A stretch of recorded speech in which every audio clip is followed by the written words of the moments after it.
ജിയാനു എങ്ങനെയുണ്ട് നോക്കി? ജിയാനു ഇവിടെ നോക്കി.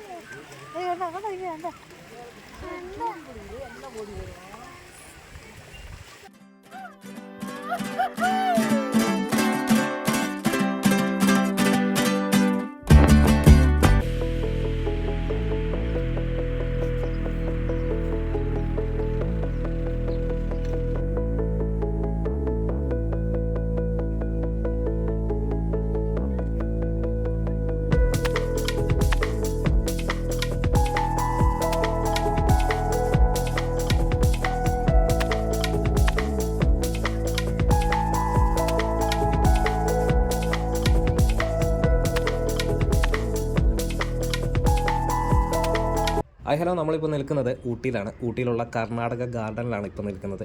അപ്പോൾ ഈ ഒരു പേര് വരാൻ തന്നെ കാരണം കർണാടക ഗവൺമെൻറ് അണ്ടറിലുള്ള ഒരു ഭൂപ്രകൃതിയാണ് ഈ ഒരു സ്ഥലം. ഏകദേശം 38 ഏക്കർ വിസ്തൃതിയിലാണ് ഈ ഒരു ഗാർഡൻ നിൽക്കുന്നത്. ഈ ഒരു സ്ഥലത്തിന് കർണാടക ഗാർഡൻ എന്നുള്ള പേരുണ്ടെങ്കിലും ഇതൊരു ചെടികളുടെ ഒരു കൂട്ടമൊന്നുമല്ല കേട്ടോ. ഇവിടെ ധാരാളമായിട്ടുള്ള ഒരു പുൽമൈതാനം, അല്ലെങ്കിൽ ഒരു എവിടെ നോക്കിയാലും ഒരു പച്ചപ്പ് എന്നുള്ള രീതിയിൽ ഒരു പ്രത്യേക ഭംഗിയാണ്. സൈപ്രസ് ചെടികളുടെ ഒരു പ്രത്യേക കൂട്ടം തന്നെയുണ്ട്. അപ്പോൾ അത് വെച്ച് ഈ സൈപ്രസ് ചെടി വെച്ച് ക്രാഫ്റ്റ് ചെയ്തിരിക്കുന്ന പല മൃഗങ്ങളുടെയോ അല്ലെങ്കിൽ പക്ഷികളുടെയൊക്കെ ക്രാഫ്റ്റ് ചെയ്തിരിക്കുന്ന ആ രൂപങ്ങൾ ആയിട്ട് ഇവരെ ചെത്തി മിനുക്കി നല്ല ഭംഗിയായി വെച്ചിരിക്കുന്ന കുറേ കാഴ്ചകൾ ഈ ഒരു ഏരിയയിൽ വരുമ്പോൾ നമുക്ക് കാണാൻ പറ്റും.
അങ്ങനെ ഈ ഒരു ഗാർഡനിൽ കൂടെ ഇങ്ങനെ നടക്കുമ്പോൾ എനിക്ക് തോന്നിയ മറ്റൊരു കാര്യം എന്താണെന്ന് വെച്ചാൽ, മറ്റുള്ള ഗാർഡനിലൊക്കെ ചെല്ലുമ്പോൾ ധാരാളം ഇരിപ്പിടങ്ങളൊക്കെ ഉണ്ട്. പക്ഷേ ഇവിടെ വരുമ്പോൾ അങ്ങനെ ഒരു കാര്യങ്ങളൊന്നുമില്ല. അതിന് പകരമായിട്ട് ഏക്കർ കണക്കിന് പുൽമൈതാനമാണ് ഇവിടെ സെറ്റ് ചെയ്തിരിക്കുന്നത്. അപ്പോൾ വരുന്നവരെല്ലാം ഈ ഒരു പുൽമൈതാനത്തിലാണ് ഇരിക്കുക. അപ്പോൾ അതൊക്കെ കാണാനും അതൊരു പ്രത്യേക അനുഭവമാണ് അവിടെ ഇരിക്കുന്നത്. ഒരു സെറ്റായിട്ട് വരുന്ന ഒരു ഏകദേശം ഒരു 500-600ഓളം ആളുകൾ അവിടെ ഇവിടങ്ങളായിട്ടൊക്കെ ഈ ഒരു ഏരിയയിൽ കാണാൻ പറ്റും. അപ്പോൾ അവർ വരുന്നവരെല്ലാം ഓരോ സെറ്റായിട്ട് ഇരിക്കുന്നതൊക്കെ ഈ പുൽമൈതാനത്ത് കൂടി ഇരിക്കുന്നത്, വട്ടം ചുറ്റിക്ക് ഇരിക്കുന്നതൊക്കെ കാണാൻ ഒരു പ്രത്യേക ഭംഗി തന്നെയാണ്.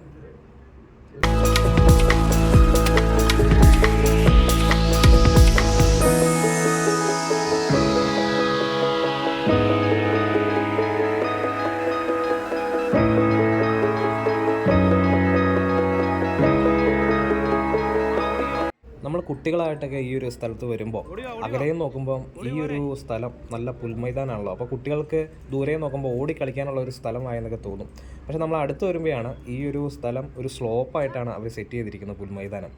അപ്പം ഈ ഒരു താഴെ ഭാഗത്തു നിന്ന് മുകളിലോട്ട് കുട്ടികൾ ഓടിയാൽ വലിയ കുഴപ്പമില്ല. പക്ഷേ ഈ ഒരു മുകൾ ഭാഗത്തു നിന്ന് താഴോട്ട് നമ്മൾ ഓടാൻ നോക്കിക്കഴിഞ്ഞാൽ നമുക്കറിയാലോ, ഈ ഒരു പ്രദേശത്തെ മണ്ണ് നല്ല ഉറപ്പില്ലാത്ത അല്ലെങ്കിൽ ഒരു ചെളിമയുള്ള ഒരു മണ്ണൊക്കെയാണ്. അപ്പം പെട്ടെന്ന് തന്നെ തെന്നി വീഴാനൊക്കെ ചാൻസ് ഉള്ള ആ ഒരു രീതിയാണ് ഇവിടെ ഉള്ളത്.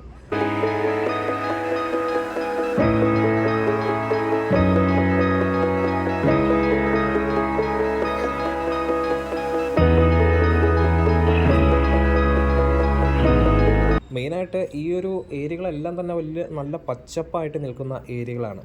സൈപ്രസ് ചെടി കൊണ്ട് തന്നെ ഉള്ള മോഡലിങ് പല ആർക്കിടെക്ട് പോലെയുള്ള രീതിയിൽ ആ ഒരു ചെടികൾ കൊണ്ടുള്ള ആ ഒരു പച്ച രീതിയിലുള്ള രൂപങ്ങളും മൃഗങ്ങളുടെയും പക്ഷികളുടെയും മറ്റു രീതിയിലുള്ള രൂപങ്ങളൊക്കെ സെറ്റ് ചെയ്തിരിക്കുന്നത് അതിൻ്റെ അടുത്ത് തന്നെ ചെന്ന് കഴിഞ്ഞാൽ നമുക്ക് അത്രയ്ക്ക് ഒരു ഭംഗി തോന്നുന്നുണ്ട്. പക്ഷേ ഇച്ചിരി ദൂരത്തും നോക്കുമ്പോൾ ഈ ഒരു രൂപങ്ങളൊക്കെ കാണാൻ പ്രത്യേക ഭംഗിയാണ്.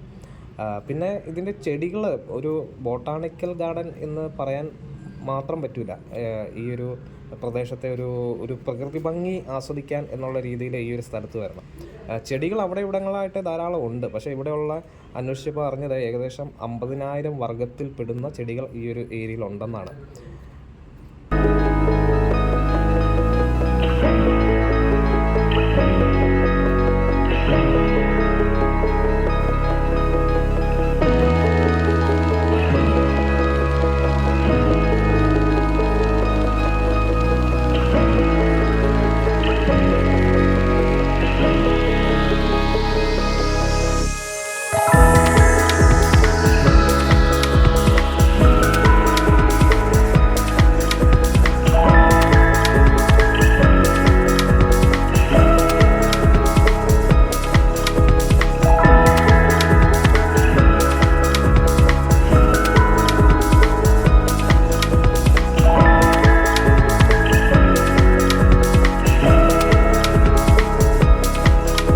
അങ്ങനെ നമ്മൾ ഇവിടെ നിന്ന് ഇറങ്ങി താഴോട്ട് ചെല്ലുമ്പോൾ ഒരു കുളം ഇവിടെ സെറ്റ് ചെയ്തിട്ടുണ്ട്.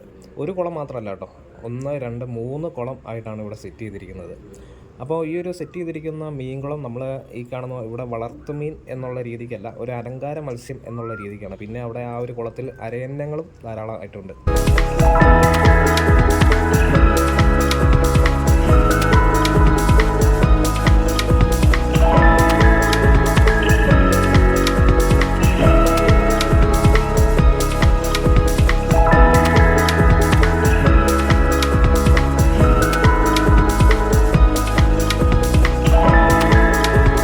നമുക്കിവിടെ നിന്ന് തീറ്റ കിട്ടും, ഈ മീൻ ഇട്ട് കൊടുക്കാൻ. അപ്പോൾ വരുന്നവരെല്ലാം ഈ ഒരു തീറ്റ മേടിച്ച് ഈ കുളത്തിലേക്ക് ഇടുമ്പോൾ മീനുകളുടെ ഒരു വലിയൊരു കൂട്ടമാണ് ഈ ഒരു തീറ്റ തിന്നാൻ വേണ്ടി ഈ മുകൾ ഭാഗത്തോട്ട്, വെള്ളത്തിൻ്റെ മുകൾ ഭാഗത്തോട്ട് വരുന്നത്. അത് കാണാനൊരു പ്രത്യേക ഭംഗിയാണ്. അപ്പോൾ അവിടെ ഒരു പ്രത്യേക ഒരു ഇത് കാണാൻ തന്നെ ആയിട്ടുള്ള ഒരു തിരക്കും കൂട്ടമൊക്കെ എപ്പോഴും ഉണ്ട്.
പിന്നെ ആ കുളത്തിൻ്റെ തീരത്തുനിന്ന് തൊട്ട് മുകളിലോട്ട് നോക്കുമ്പോൾ ഇവിടെ ഒരു ഹാങ്ങിങ് ബ്രിഡ്ജ് സെറ്റ് ചെയ്തിട്ടുണ്ട്. അപ്പോൾ നല്ല ഉയരത്തിലാട്ടോ ഈ ഹാങ്ങിങ് ബ്രിഡ്ജ് നിൽക്കുന്നത്. അപ്പം അങ്ങോട്ട് കയറണമെങ്കിൽ ഒരു ചെറിയൊരു കയറ്റം, അവിടെ ഒരു സ്റ്റെപ്പുണ്ട്, അതേപോലെ തന്നെ ചെറിയൊരു വഴിയുണ്ട്. ആ വഴി കൂടെ ആ ഹാങ്ങിങ് ബ്രിഡ്ജിൻ്റെ സ്റ്റാർട്ടിങ് കയറി അതിൻ്റെ നടുക്കൊക്കെ വന്ന് ധാരാളം പേര് ഇങ്ങനെ നിന്ന് ഫോട്ടോയും അല്ലെങ്കിൽ ഫോട്ടോഷൂട്ടൊക്കെ നടത്തുന്നുണ്ട്.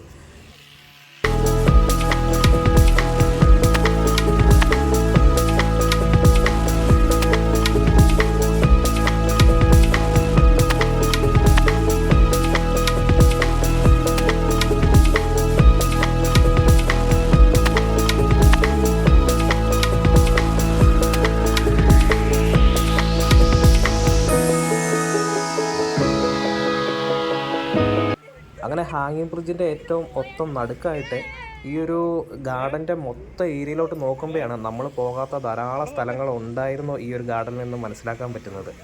പിന്നെ ധാരാളം പണികൾ പുരോഗമിച്ചുകൊണ്ടിരിക്കുന്ന ഏരിയകളും ധാരാളമായിട്ട് കാണാം. അപ്പോൾ ഈ ഒരു കർണാടക ഗാർഡനിലെ ആ ഒരു പണികളൊന്നും പൂർത്തിയായിട്ടില്ല. ഏകദേശം ഒരു പകുതിയോളം ആയിട്ടേ ഉള്ളൂ. ഇനിയിപ്പോൾ ഒരു 2 വർഷത്തോളം കഴിഞ്ഞ് ഈ ഒരു സ്ഥലത്ത് വന്നു കഴിഞ്ഞാൽ അതിമനോഹരമായിട്ടുള്ള ഒരു സ്ഥലമായിട്ട് മാറാൻ ചാൻസ് ഉള്ള ഒരു ഏരിയയും കൂടെയാണ് ഈ ഒരു കർണാടക ഗാർഡൻ എന്ന് പറയുന്നത്.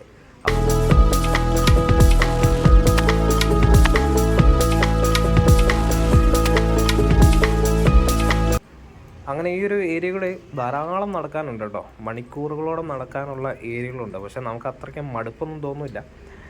അതേപോലെയുള്ള ഒരു പ്രകൃതി ഭംഗിയാണ് ഇവിടെ. അങ്ങനെ ഈ ഒരു സ്ഥലമൊക്കെ കണ്ട് വളരെ മനോഹരമായിട്ടുള്ള ഈ ഒരു സ്ഥലത്തോട് വിട വാങ്ങി വീണ്ടും നമ്മുടെ അടുത്ത സ്പോട്ടിലോട്ട് പോകാൻ തുടങ്ങുകയാണ്. അപ്പോൾ ഞങ്ങളുടെ അടുത്ത വീഡിയോ വരുന്നവരെ എല്ലാവർക്കും ബായ് പറഞ്ഞ് ഇവിടെ നിർത്തുന്നു. ബായ്.